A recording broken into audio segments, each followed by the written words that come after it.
بسبب ريبوت عالم دي سي السينمائي قررت اعمل فيديو وداعي لزاك سنايدر، فيديو يديله التقدير اللي هو يستاهله بجد، لان الراجل ده او المخرج ده غير نظرتي عن شكل الافلام بتاعت السوبر هيروز. خلاني اقدر اقول ان الافلام بتاعت السوبر هيروز ممكن يطلع منها حاجات سينمائية بجد، حاجات تخدم السينما وتخدم الافلام اللي ينفع يطلع منها قصص حقيقية بعيدا عن كونها افلام تحت بند الهزلية. فخلونا الفيديو ده نتعمق في حب زاك سنايدر ونديله التقدير اللي فعلا يستحقه.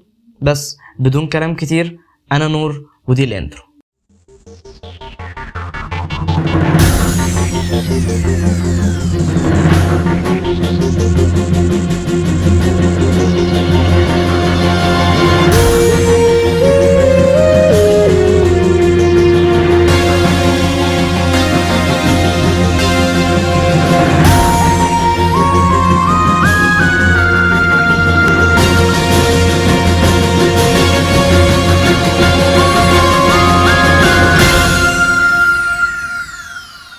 حابب انوه قبل ما نتكلم عن الافلام بتاعت زاك سنايدر ان الافلام اللي هنتكلم عنها مش من الافضل للاوحش، لا احنا هنتكلم بموعد نزول الافلام دي من اول فيلم لغايه اخر فيلم زاك سنايدر عمله جوه عالم دي سي. اول فيلم هنتكلم عنه هو فيلم واتشمان اللي نزل سنه 2009. الفيلم كان الاختبار الحقيقي لزاك سنايدر اذا كان هيخرج فيلم كوميك بوك بشكل كويس ولا مش هيقدر يخرجه. وفي سببين الحقيقه اللي يخلي المهمه دي صعبه قدام زاك سنايدر. اول سبب ان الكوميك ده اصلا كان معمول علشان يبقى كوميك، مش هينفع يبقى لايف اكشن، لا فيلم ولا مسلسل ولا حتى انيميشن، هو معمول علشان يبقى كوميك بس.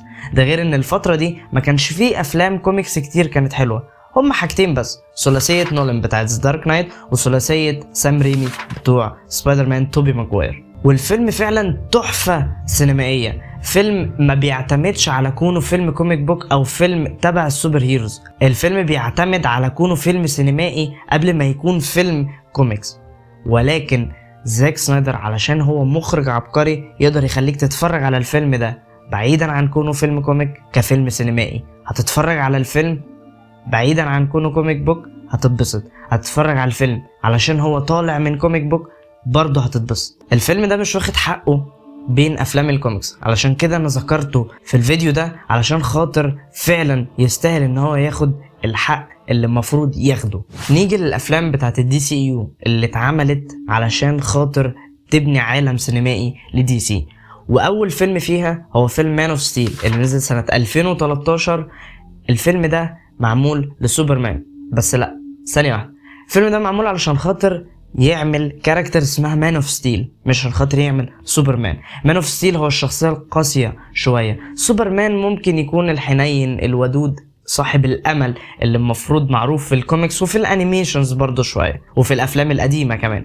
بس سوبرمان اللي زاك سنايدر عمله مختلف تماما علشان خاطر يبقى ليه عمق وفلسفة مختلفة عن اللي احنا شفناها قبل كده، حتى عن اللي احنا قريناها قبل كده في الكوميكس بتاعت سوبرمان. عمل لك سوبرمان بعمق وفلسفة مختلفة عن باقي السوبرمانات، مش زي التاني اللي منزل فوت على تويتر اذا كان هنخلي سوبرمان بكلوت ولا من غير كلوت. بعيدا عن الهزار، فيلم مان اوف ستيل بالنسبة لي هو احسن فيلم اوريجين ستوري اتعمل لسوبر هيرو اصلا، لان هو بياخد الشخصية من تحت لفوق. انت بتشوفه وهو صغير، بتشوفه وهو كبير، بتشوف المعاناة بتاعته في كل مرحلة عمرية كلارك كنت بيعيش فيها علشان تقدر تحدد وقتها اذا كانت الشخصية دي تستاهل فعلا المعاناة اللي هي فيها ولا لا. ده غير انك بتشوف باقي البشر بيتعاملوا معاه ازاي في المراحل دي، في مرحلته وهو كبير وفي مرحلته وهو صغير، لكونه مختلف عن باقي البشر اللي هو عايش حواليهم. في جملة هنقولها الحقيقة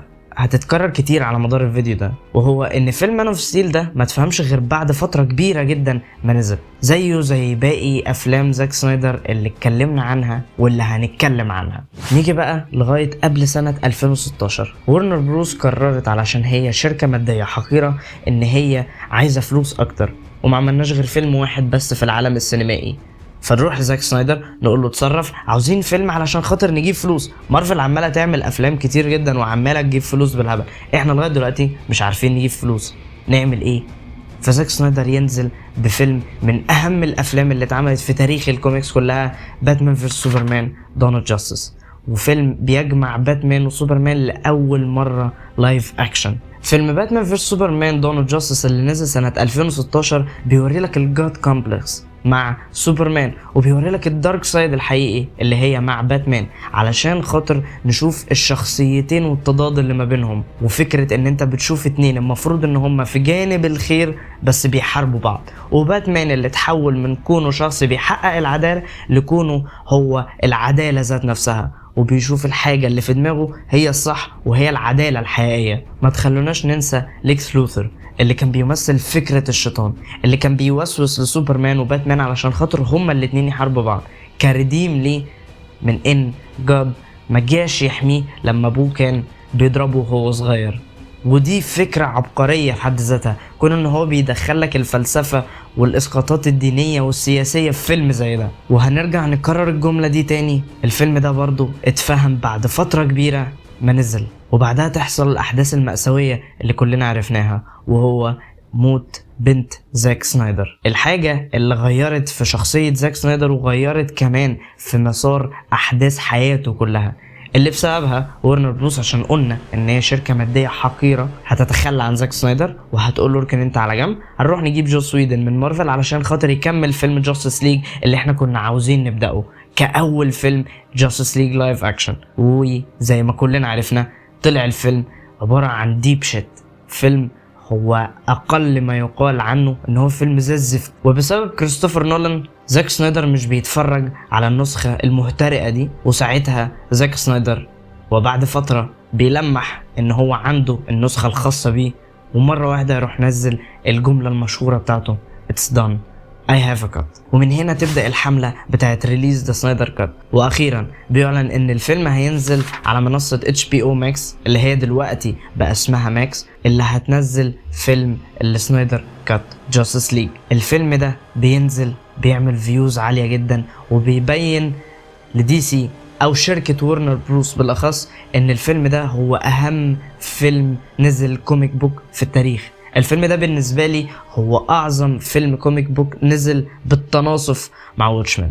الاحداث اصلا اللي حصلت ورا الفيلم ده بتبين لك قد ايه المعاناة دي فعلا ممكن تتعمل فيلم. فكرة الحاجات اللي حصلت والتقدير بتاع الجمهور اللي يخلي شركة يتنزل فيلم غصب عنها، دي حاجة في حد ذاتها عظيمة جدا. ومن الرغم ان الفيلم نزل والناس حبته، ولكن هقولها لكم تاني، بعد فترة كبيرة الفيلم ده هيبان في حاجات اكتر، لان زاك بيعمل افلام تقعد وقت طويل او تبان على المدى الطويل مدى اهميتها ومدى الحاجات اللي كانت موجودة فيها. بس كده، ده كان فيديو تقدير واحترام لزاك سنايدر كمخرج متميز فعلا. ولو فعلا مش هيرجع لدي سي تاني، برغم ان انا اتمنى ان هو ينجح مع نتفليكس في سلسلة الافلام بتاعته اللي هي اسمها ريبل مون. اتمنى فعلا ان هو ينجح علشان خاطر تبين لورنر بروس قد ايه المخرج ده هم خسروه. طبعا انا عارف ان زاك سنايدر كان ليه لمسات في افلام تانية جوه دي سي زي فيلم وندر وومن وفيلم سوسايد سكواد اللي ما تعرضش، ولكن انا كنت بتكلم في الفيديو ده عن الافلام اللي هو عملها طالعه منه دايركت، الافلام اللي اتكلمنا عنها، الافلام العظيمه اللي اتكلمنا عنها في الفيديو ده. وبس كده، اتمنى الفيديو يعجبكم، ما تنسوش الشير واللايك والسبسكرايب. سلام.